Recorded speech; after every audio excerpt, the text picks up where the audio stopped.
Olá pessoal, eu sou o Dr. Refrigeração e conforme prometi para vocês, estou aqui de volta trazendo desta feita a aula de número 8. Pessoal, confesso a vocês que estive bastante gripado, tá? Ainda não estou totalmente 100%, mas eu não posso deixar vocês na mão. Esse é o compromisso que eu tenho para com vocês. Você que quer iniciar na área, só que eu dependo de vocês, pessoal, no seguinte. Eu vou estar mostrando aqui para vocês uma situação, porque que nem eu falei para vocês, nós estaremos trabalhando vídeo do canal, tá? E o vídeo em foco será esse daqui, ó, o vídeo base, instalando o contator em um condensador, que é esse vídeo daqui, pessoal, do canal, ó. Tá vendo esse vídeo aqui? Instalando contator em um condensador. Só que é o seguinte, pessoal, sempre que vocês forem ver algum vídeo, por exemplo, eu vou abrir esse vídeo aqui, ó, como ligar unidade condensadora. Vou tocar nele, está carregando, está aparecendo um comercial, tá vendo, pessoal? É justamente esse comercial, pessoal, que patrocina o meu canal. Nós que somos youtubers, nós vivemos disso daí, quando a conta é monetarizada. Então, se você abriu algum vídeo do Dr. Refrigeração e apareceu o comercial, assista o comercial até o final, pessoal. Porque nós vivemos disso. Não sou eu, mas qualquer pessoa que tiver canal no YouTube. Nós vivemos disso. São vídeos rápidos de 10, 15 ou 30 segundos, tá? Eu acredito que isso não custará nada para vocês, beleza? Então o vídeo base será esse daqui, ó, instalando contator em um condensador. Então vamos lá, pessoal, vamos começar a nossa aula. Vou desligar aqui o telefone. Hoje nós estaremos falando sobre proteções. Tá vendo aqui, ó? Transdutor de pressão ou pressostato. Mas além dessas duas proteções que nós falamos aqui, existe uma diferença entre o transdutor e o pressostato. Tem gente que acha que é a mesma coisa, mas não é, pessoal. Nós estaremos falando também sobre o protetor térmico, que é esse carinha daqui, que vem em alguns compressores. Tá vendo aqui, pessoal, o protetor térmico? E qual é a função desse cara? Você pergunta. Como o próprio nome fala, o protetor térmico, ele está protegendo a bobina do motor, tá? Através de uma proteção térmica. Ou seja, tá vendo esse carinha daqui? Tá vendo essa laminazinha daqui, pessoal? Essa lâmina interna? Essa laminazinha interna aqui, ela monitora a temperatura da carcaça do compressor. Todas as vezes que a corrente elétrica começou aquecendo, essa lâmina monitora a temperatura da carcaça e o que é que ela faz de contato fechado. Todas as vezes que a temperatura do compressor se exceder, ele abre desligando o compressor. Quer ver? Qualquer refrigerador que não tenha placa eletrônica, que ligue e desligue no termostato, se você tirar a tomada e ligar logo em seguida, o componente protetor térmico, a função dele é essa: proteger o compressor contra um sobreaquecimento. Ele vai aquecer e só retornará a alimentação à medida que ele esfriar. Todo protetor térmico de ar-condicionado split, ele é ligado sempre no C. Tá vendo aqui, ó?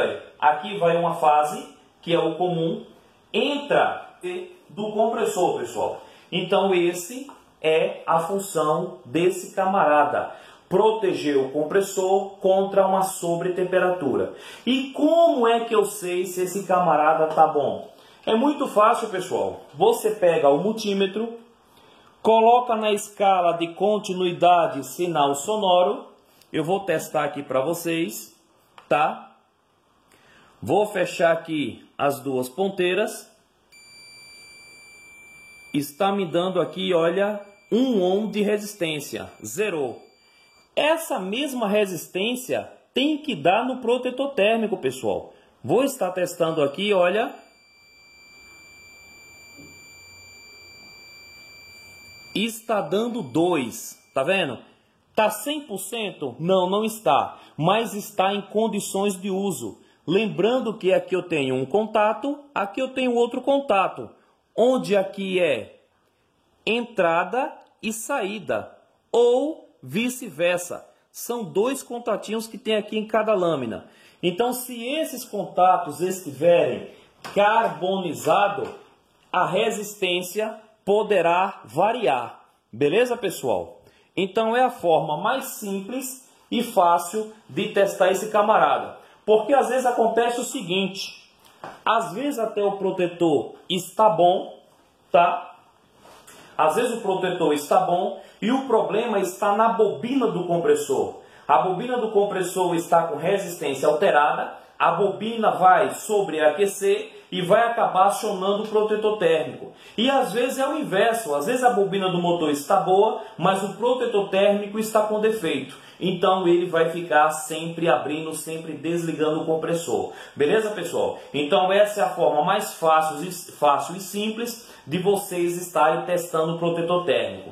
Agora vamos lá. Os compressores de capacidade maior, eles não têm esse protetor térmico na carcaça. Aí você diz, e aonde é que fica esse protetor então? Na bobina, pessoal, internamente dentro do compressor, no estator. Mas lembrando que todo compressor tem uma proteção térmica na bobina e o outro fixo na bobina, tá? Então se de repente você está com um compressor muito quente, tá? E você vai medir a resistência nos burners dele e o C do compressor não está dando resistência, espere ele esfriar. Nunca se precipite em condenar o compressor antes de fazer o teste corretamente, tá? Espere ele esfriar e aí sim você vai medir os 3 pontos de resistência. Beleza, pessoal? Então falamos aqui sobre protetor térmico. Beleza?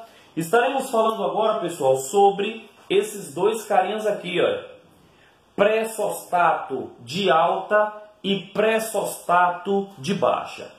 Pessoal, como o próprio nome fala, a função desses 2 camaradas aqui, olha, pré-sostato de alta, sempre ligado na descarga, onde estará a alta pressão, e pré-sostato de baixa, ligado na sucção, onde sempre teremos baixa pressão. A função desses 2 camaradas aqui, pessoal, até fiz o desenho aqui de um compressor, olha, tubo de descarga sempre o menor, tubo de sucção sempre o maior, padrão para qualquer compressor. A função desses 2 camaradas aqui é proteger a integridade física da unidade condensadora. Através de quê? Através da pressão, onde um trabalha com baixa pressão e o outro trabalha com alta pressão. Exemplo, eu peguei como referência os pré-sostatos da Elgin, para nós termos uma base. O pré-sostato de alta e de baixa da Elgin, onde eu tenho aqui o pré-sostato de baixa, ele é normalmente aberto com sistema despressurizado, o pré-sostato de baixa, isso para qualquer marca, tá? Ele é normalmente aberto com sistema despressurizado, tá vendo aqui? E aqui a observação, ele abre com 25 psi de pressão e fecha-se com 50 psi de pressão.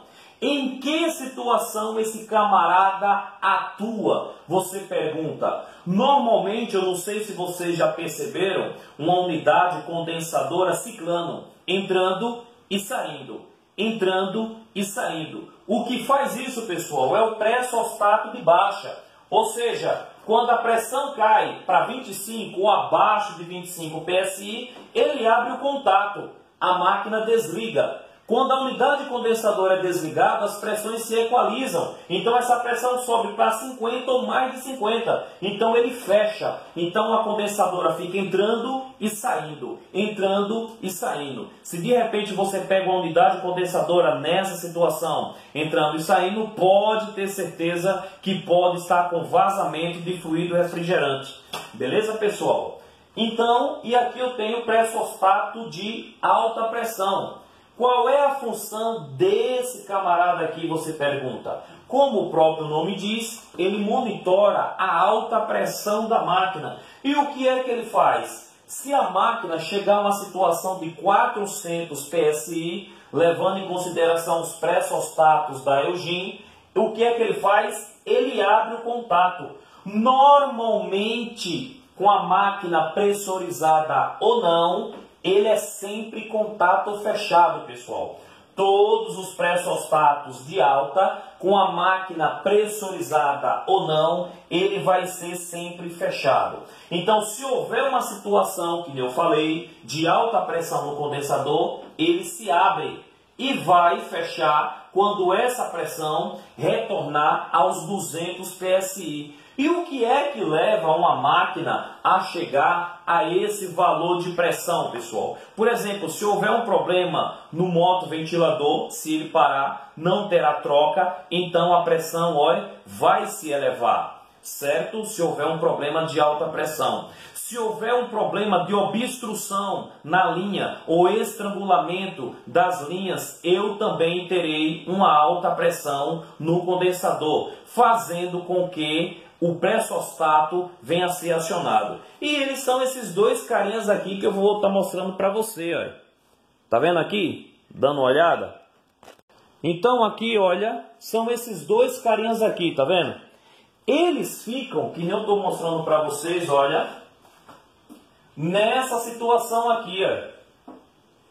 Tá vendo? Ele é rosqueado, toda a unidade condensadora acima de 36 mil, 48 ou 60 ou 90 mil BTUs, vai ter uma rosca no tubo, uma conexão soldada, aonde esse camarada é rosqueado, tá vendo? E como é que esse camarada trabalha em relação ao circuito elétrico? Pessoal, todo pressosstato de alta e baixa, eles são ligados em série. Tá vendo que eu mostrei para vocês numa aula aí? Ligação em série, ligação em paralelo. Eles são ligados em série, onde eu tenho entrada de tensão ou saída de tensão ou vice-versa. Aí você diz, você falou que um é contato normalmente aberto e o outro normalmente fechado. Com o multímetro eu vou estar mostrando para vocês, tá? Eu não costumo me apegar a cores de cabo. Eu prefiro entender como o mesmo funciona, tá? Porque o aprendizado será bem melhor. Mas aqui no cabo azul eu tenho pressosstato de baixa. No cabo preto, pressosstato de alta. Com a ajuda do multímetro, ainda na escala de continuidade sinal sonoro, eu vou mostrar para vocês como é que esse camarada funciona. Eu vou pegar aqui o pressosstato de baixa. Nós vimos que com certo, então está aqui ele, olha, com uma ponteira eu coloco um lado do que não está me dando nada, pessoal, porque o mesmo está despressurizado. À medida que ele perceber alguma pressão aqui acima de 50 PSI, aí sim ele vai me dar continuidade, porque ele é como se fosse um interruptor de contato aberto. Quando pressuriza, ele se fecha.